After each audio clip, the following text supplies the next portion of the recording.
Alors cette fois, ça se passe à Valence, dans la Drôme, dans le quartier sensible du Plan. Le feu a pris dans un immeuble dans la nuit de dimanche à lundi, obligeant des habitants à sauter depuis leur balcon pour échapper aux flammes. Le bilan fait état de 14 blessés. Bonjour Jean-Luc Boujon. Bonjour Clélie, bonjour à tous. Vous êtes à Valence pour Europe 1 et cet incendie serait criminel. Oui, cela fait peu de doute car au moins plusieurs départs de feu, dont un au rez-de-chaussée de l'immeuble, ont été constatés. Départs de feu avec des traces d'essence. Ce midi, tout le premier étage est encore noirci et une odeur de brûlé flotte dans le bâtiment. Cet habitant a sauté depuis son balcon du premier étage avec sa famille. Écoutez. On est tous sautés les 6, on a sauté. On a eu tous des jambes cassées, moi j'ai mal au dos. Et ma femme elle a mal à la poitrine. Les flammes, ils sont en face de moi. Là. C'est là que ça a parti et c'est venu vers ma porte à moi. Et vraiment c'est très dur.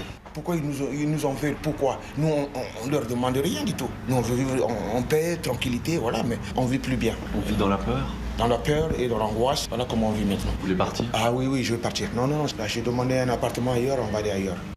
Un habitant qui a peur, vous l'avez entendu, comme beaucoup ici d'ailleurs. Très peu ont accepté de nous parler par crainte d'éventuelles représailles, car cet incendie aurait visé un trafiquant de drogue qui habite l'immeuble, d'où cette loi du silence qui règne.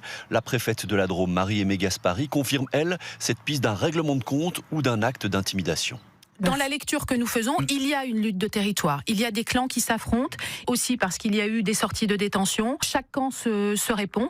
Et je le dis aussi, le trafic de stupéfiants génère une violence qui est consubstantielle à son mode de fonctionnement. Surtout, vous pouvez compter, et chacun peut compter sur mon entière détermination pour combattre le trafic de stupéfiants.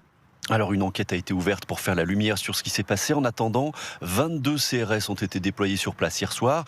Ils seront présents ce soir encore et tout le temps qu'il faudra, affirme la représentante de l'État. Merci beaucoup Jean-Luc Boujon, donc à Valence pour Europe 1.